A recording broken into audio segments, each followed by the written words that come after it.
అయినా పబ్లిక్ 6 గ్యారెంటీల కోసం కాంగ్రెస్ పార్టీ కోటే లేదా? కేసీఆర్ పైన ఉన్న కోపం మార్పు రావాలన్న కోరంలో కాంగ్రెస్ పార్టీకి అవకాశం పబ్లిక్ కూడా కాస్త ఓపికతో ఉన్నట్టు కనిపిస్తలేదా? మార్పు రావాలని ఒకటి, ఎక్కువ ఈ 6 హామీల పథకాలు అనేది బాగా ప్రజల్లోకి నమ్మిండ్రు. ప్రజలను 6 హామీలు నమ్మే అరే మాకేదో లబ్ధి పొందుతారనే ఉద్దేశంతోనే ఇది చేసింది తప్ప వేరే ఉద్దేశం అయితే కాదు. ఎందుకు డీకేఆర్ నాకు ఎందుకనండి? ఎందుకంటే ప్రతిపక్ష హోదాలో ఉన్నప్పుడు మీ పార్లమెంట్ పరిధిలో ఆమె అందుబాటులో ఉంటుండేనా? అన్న తప్పకుండా మేడం గారు గతంలో మినిస్టర్గా చేసినారు, 3 సార్లు ఎమ్మెల్యేగా చేసినారు.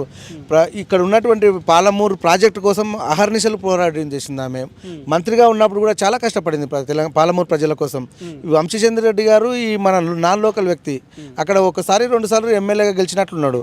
ఈ పాలమూరు ప్రజలకు ఒక్కనాడు అందుబాటులో ఉండలేదు. ఇక్కడ మన మహబూబ్ నగర్కు ఇక్కడ సొంత ఇల్లు కూడా లేదు ఆయనకు. ఎక్కడో కల్వకుర్చి అక్కడ నార్కర్నూలు కాన్స్టిట్యున్సీకి వస్తాడు ఆయన. ఇక్కడ వచ్చి వెళ్ళడం కూడా ఆయన కరెక్ట్ కాదు. ఏం చేయలేడు కూడా ఇంతవరకు మన వంశీచంద్ర రెడ్డి గారు.